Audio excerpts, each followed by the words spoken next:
So maglalatag din ako ng dalawang motion ball. Bali ang nakalatag na motion ball natin 4. Isa dito, isa doon. Tayo? Hindi, sige ako muna ko yung dito. Isa doon. Lalagay sa pintuan. Sa pintuan. Maglalatag rin ako ng dalawa. Box, minsan lagay natin sa pintuan dito. Gusto niya sinara kanina. Wala lang yung mga nandun. Ilalatag ko to rito. Kasi pumapalo yung iyan ko, nagpupulat. So pumapalo pa rin yung EMF niya. Patayin mo nga yung ilaw mo, per. Yan, madilim. Doon sa nagsara ng pinto kanina, pwede bang pailawin mo isa sa mga motion ball na nakalatag ngayon? Kung nandito ka pa, tumigil yung EMF natin, bro. Tumigil din sa akin, no?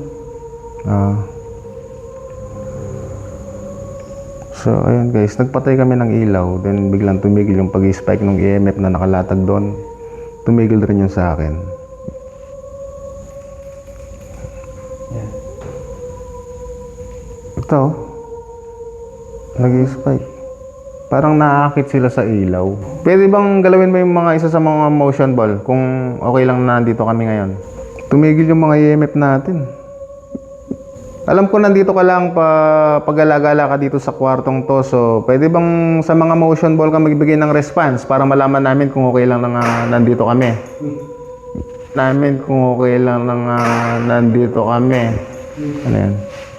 Guys, meron kumakalabog dito sa pinto, guys. May bumato, May bumato. Galing ba sa loob?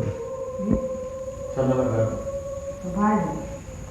Hindi sa loob. Yan nasa. Ali, may ba siya kilog? Galing sa loob yun. Marami sa loob. Yan nasa ang lalagyan ko. Lalagyan tayo filter na.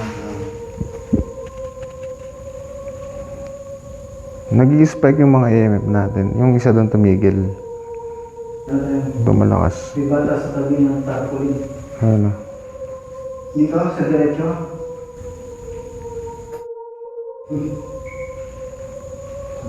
Ano yun? Nagawala yung tarpaulin doon. Nakita nyo ba?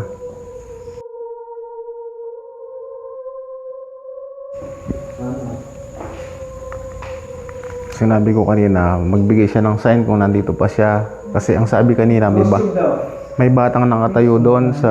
Mapalo pa rin siya. Mapalo pa rin yung yan. May batang nakatayo doon sa sa tarpaulin. Yan, gamit na tayo ng tapos magtara tayo.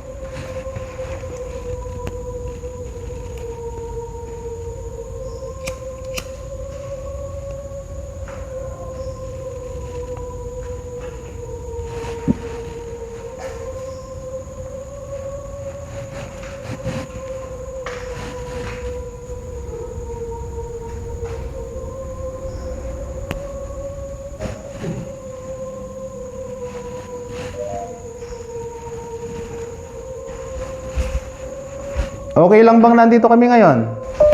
Not. Hindi na safe na nandito kami ngayon, guys.